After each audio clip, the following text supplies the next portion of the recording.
Cette élection est une espèce de sans précédent puisque pour la première fois on voit élire à la tête de l'État quelqu'un qui se présente pour la première fois à une élection, c'est du jamais vu, quelqu'un qui est très jeune, qui a 39 ans, et qui est un banquier d'affaires et qui n'a en fait pas beaucoup d'expérience politique. Donc les Français sentent qu'il y a quelque chose quelque part qui ne va pas. Ce qui s'est passé, c'est qu'en réalité, ce candidat a été promu par l'oligarchie financière et industrielle euro-atlantiste à partir de la mi-2014. M. Jacques Attali, au mois d'août 2014, a annoncé comme ça que M. Emmanuel Macron, qui était inconnu du grand public, avait l'étoffe d'être un président de la République. Et à partir de ce moment-là, on a vu tout au long de l'année 2015 et surtout de l'année 2016 un déluge de propagande.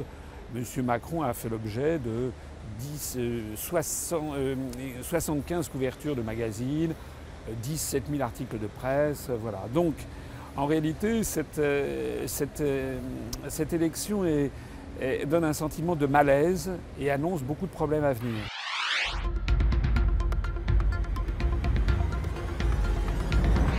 Je pense que ça va très mal se passer.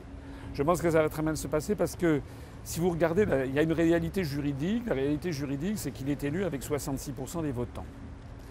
Mais la réalité sociologique et politique, elle est ailleurs. La réalité sociologique et politique, c'est qu'il y a 9% des Français qui ne sont pas inscrits sur les listes électorales et que parmi les gens qui sont inscrits, il y a 25% des gens qui ne sont pas allés voter, ce qui est un record, et il y a 9% des gens qui sont allés voter blanc ou nul. De telle sorte que M. Macron a obtenu 44% des personnes inscrites et 40% de l'ensemble des Français si on y intègre les non-inscrits. Un sondage par ailleurs très inquiétant pour lui a montré que seuls 16% des gens qui ont voté pour M. Macron l'ont fait sur son programme. La moitié de son électorat l'a fait pour chasser Mme Le Pen.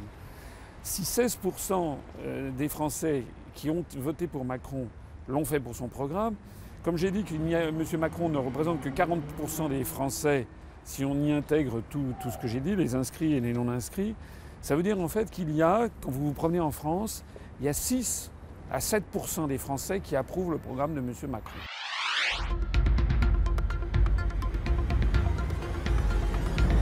Ça, on va voir ce qui va se passer à l'Assemblée nationale, parce qu'il peut y avoir un phénomène de manipulation de l'opinion par les médias, où on va dire qu'il faut donner une majorité à M. Macron. Mais M. Macron, vous savez, c'est un jeune homme, il a 39 ans, il n'a pas d'expérience. Il a été soutenu par des forces puissantes, il a été soutenu notamment par beaucoup d'anciens premiers ministres, comme M. Fillon, comme M. Valls. Au passage, la droite et la gauche ne veulent plus rien dire. Ces gens qui l'ont soutenu vont exiger d'avoir des postes, bien entendu. Donc on va avoir un premier gouvernement qui va durer 1 mois, le temps qu'il y ait les élections législatives, et puis il va y avoir le deuxième gouvernement après les élections législatives. Et puis après, il va y avoir la suite. La suite des événements, c'est que si M. Macron a une majorité, il a pour lui ou pas pour lui, on va voir comment ça va se passer, et puis il a décidé de gouverner par ordonnance, c'est-à-dire de prendre des lois sans passer par le Parlement pendant 6 mois. Il va mettre en œuvre un programme qui est celui des grandes orientations de politique économique fixées par la Commission européenne, qui est un programme de régression sociale phénoménale. Ça va être l'augmentation de la TVA et la baisse de l'impôt sur les grandes sociétés. Ça veut donc dire qu'on va faire payer les pauvres pour enrichir les plus riches.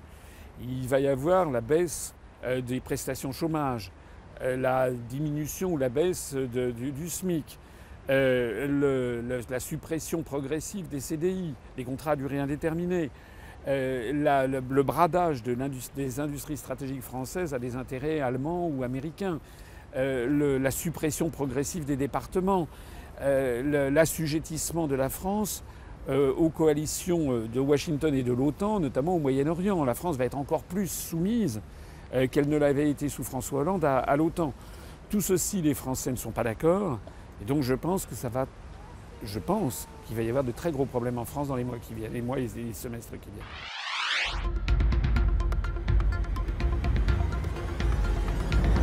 Elle a fait un score de 33% qui est très très très inférieur à ce qu'elle espérait. Elle espérait être élue, du moins c'est ce qu'elle disait, en fait je pense qu'elle ne le souhaitait pas. Elle a saboté, elle a sabordé sa candidature, on l'a vu lors du débat, où elle s'est comportée d'une façon totalement indigne. Vous savez que moi je développe une analyse qui est très différente de ce que disent beaucoup de gens. Je considère que le Front National existe depuis 45 ans pour faire élire justement ses adversaires. Et que c'est avec le plein assentiment des dirigeants du Front National. Encore une fois, je rappelle que c'est la septième fois qu'un membre de la famille Le Pen se présente à l'élection présidentielle et la septième fois que c'est un échec. Alors, effectivement, c'est un relatif succès en ce sens que jamais elle n'avait obtenu autant de voix. Enfin, ça ne fait jamais que 10 600 000 voix, c'est-à-dire à peu près 22% des inscrits.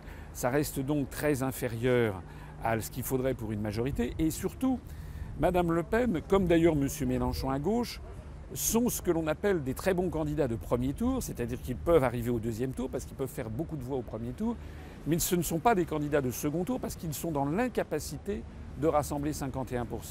Il n'y aura jamais en France 51% des Français qui voteront pour Madame Le Pen. C'est pas possible. C'est justement pour ça que les grands médias passent leur temps à pousser, à promouvoir Madame Le Pen ou M. Mélenchon, parce que l'on sait que quiconque est au deuxième tour face à Madame Le Pen est élu, on vient de le voir avec M. Macron. Un âne serait élu face à Madame Le Pen à l'Élysée.